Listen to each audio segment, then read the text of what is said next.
So, ito yung magandang energy nyo, guys. We have the energy of abundance of money, wealth, and riches, at saka pag-unlad, at saka pag-asenso sa buhay, no? So, ibig sabihin, may chance na umunlad, may chance na umasenso kayo sa inyong buhay. Pero, ang balakid dyan, guys, is itong mga limiting beliefs nyo, no? So, ibig sabihin, marami kayong mga what ifs. Kaya yung iba sa inyo, hindi nakaka-experience ng mga kasaganaan, hindi kayo naka-experience ng abundance, hindi nyo na-experience tong tawag dito, pag-unlad at pag-asenso kasi you have a lot of limiting beliefs sa inyong subconscious mind, mga kapiksi.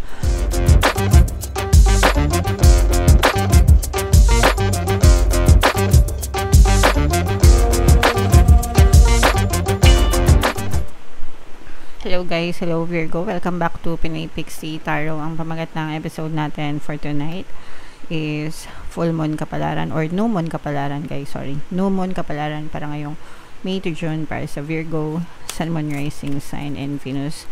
Yung new moon natin, guys, ngayong May ay sa May 26, mga kapisi, tapos yung next na new moon naman natin ay sa June 25. So, ang reading na to, guys, ay para sa period na yan. And sa mga kapiksi natin na naghahanap ng mga pampaswerte na lucky charms or lucky bracelet, guys, may mga products tayo sa description box nitong video. Click nyo lang yung mga items doon, guys, tapos pwede nyo lang i-check out diretso, mga kapiksi. So, ito yung ating first message. Ito yung moon message for you, guys. Be bold and make the first move, no? So, ibig sabihin nun, maging matapang kayo and gumawa kayo ng hakbang, mga kapiksi, patungo sa mga desires nyo, sa mga pangarap nyo sa buhay. Sometimes, antay lang tayo ng antay ng opportunity, mga kapiksi, no? Hindi natin nare-realize na tayo mismo pwedeng gumawa ng mga opportunities sa buhay natin, mga kapiksi. So, wag kayong matakot, guys. Kapag may opportunity kayo, subukan nyo, di ba? Kapag may naisip kayo, subukan nyo, mga kapiksi. It doesn't hurt. Mag-trial and error muna kayo, guys. Tapos, full blow nyo kapag tingin nyo okay, di ba? So, yeah, lakasan lang ng loob yan, guys. Kasi, hindi nyo naman malalaman yung resulta kung hindi nyo susubukan, mga kapiksi, okay? So, attune to the moon, guys. I am taking charge of my destiny. O, di ba? Napakagandang mensahe, mga kapiksi. So, i-comment nyo na yan sa baba, mga kapiksi. I am taking charge of my destiny. Okay? So, yeah, comment down nyo na yan, mga kapiksi. I-own nyo na yan, guys. Ikaw ang in charge sa buhay mo. Ikaw ang responsible sa buhay mo.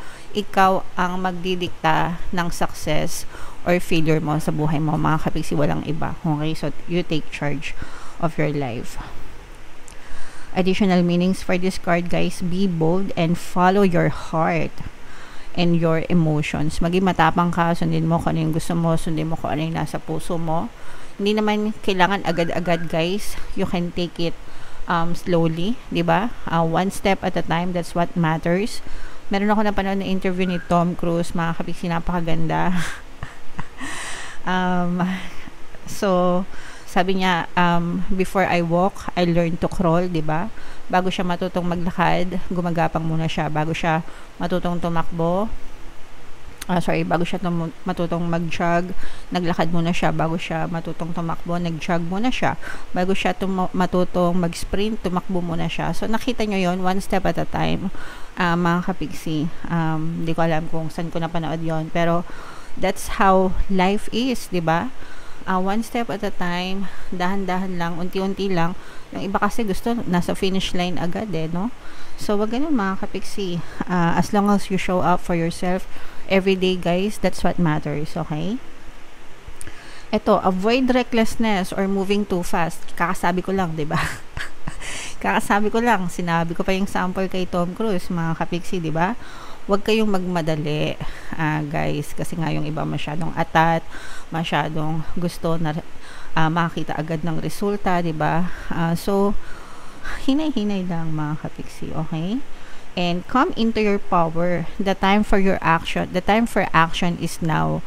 Walang ibang panahon or perfect timing kundi ngayon na kumilos ka, because if you do your work today, mga kapiksi, you will see the results tomorrow. Okay?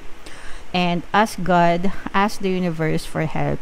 mga kapiksi. Yun yung pinaka the best. Syempre, you cannot rely on your power alone. You have to ask the universe for help as well. Kasi co-creation yan. Co-creation, mga kapiksi. May part ka, may bahagi ka, may bahagi sa universe. Okay? So, always ask for help. Always pray, mga kapiksi.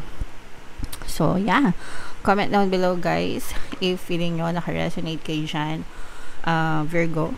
So, tingnan natin, guys, yung ganap sa inyo, mga kapiksi. Shuffle natin to, guys, habang sinashuffle ko to. Panoorin nyo muna yung video natin regarding sa ating paano mag-manifest ng abundance video course.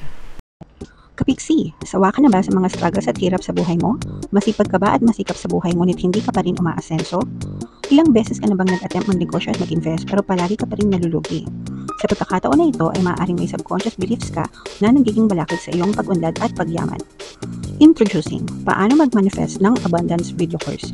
Dito ay matututunan mong ma-overcome ang mga balakid mo para tuluyan ka ng umunlad, umasenso, sumagana, maging matagumpay, successful at maswerte sa iyong kabuhayan, pera, trabaho, negosyo sa lapi at kaperahan ng bonggang-bongga.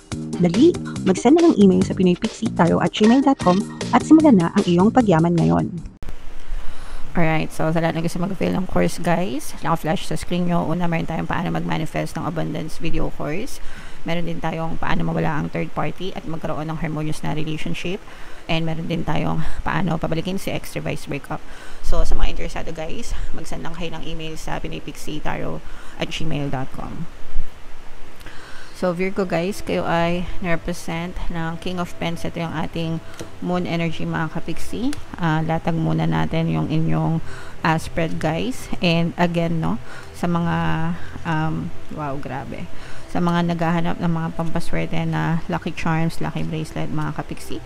May mga items tayo sa description box, no? Check nyo lang yung mga items doon. Tapos, pwede nyo na i-check out direkta, mga kapiksi. So, Virgo, ito, guys, grabe, sobrang ganda ng energy nyo, pero may blocks kayo, mga kapiksi, so you have to overcome your blocks. Meron ditong presence ng another earth signs, Capricorn, Taurus, Virgo, at saka fire signs, Aries, Leo, Sagittarius. So, for some of you, maaaring may ganyan kayo sa inyong natal chart, or you may be dealing with other people na may ganyan sa kanilang natal chart. So, ito yung magandang energy nyo, guys. We have the energy of abundance of money, wealth, and riches, at saka pag-unlad, at saka pag-asenso sa buhay, no?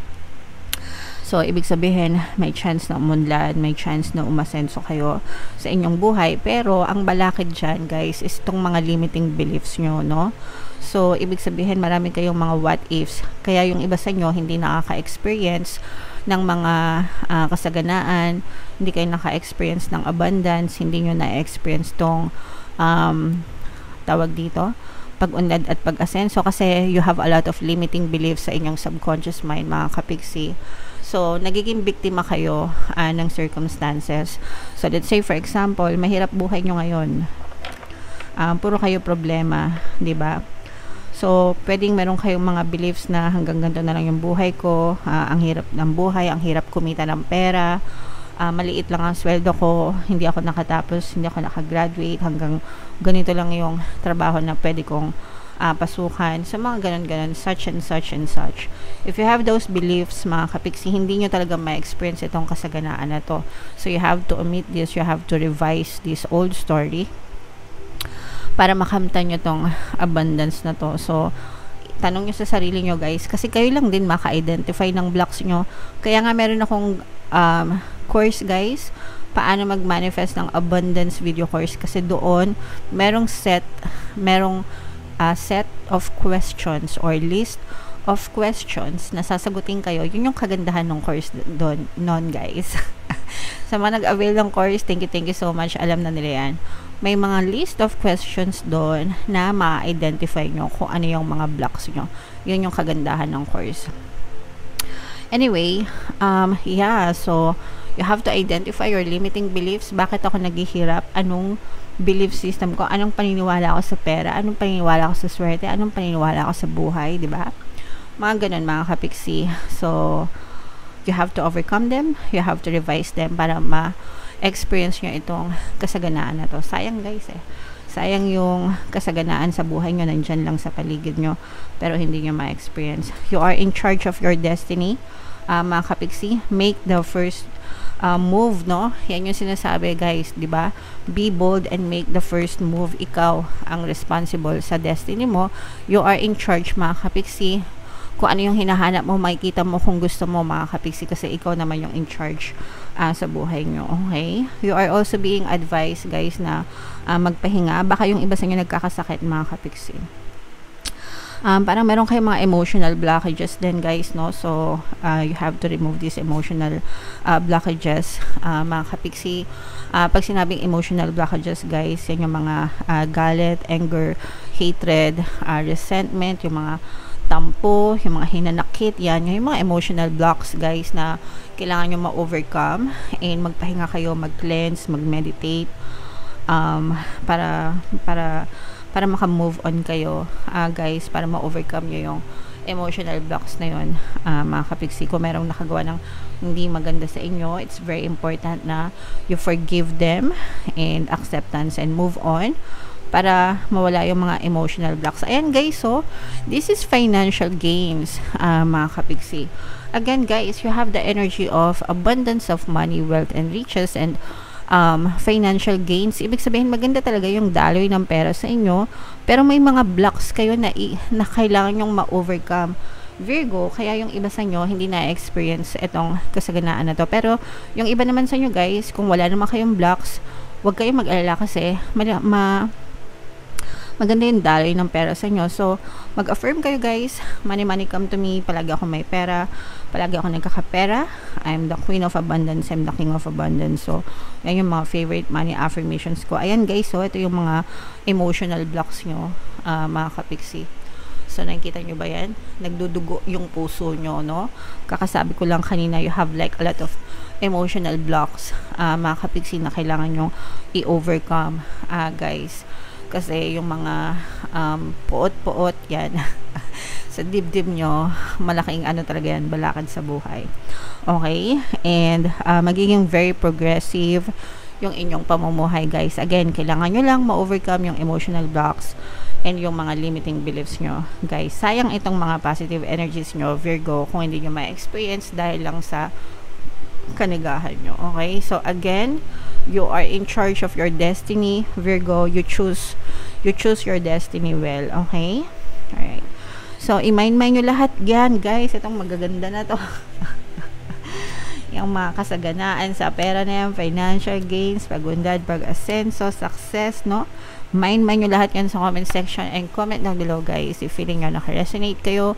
For more tarot readings, ito yung playlist nyo. Ito naman yung ating success stories ng paano mag-manifest ng abundance video course. Click here to subscribe, guys. Ito yung ating mga pampaswerte subliminals. Thank you for liking, sharing, and subscribing. See you next time. I love you all, mga kapiksi. Have a nice day. Bye-bye.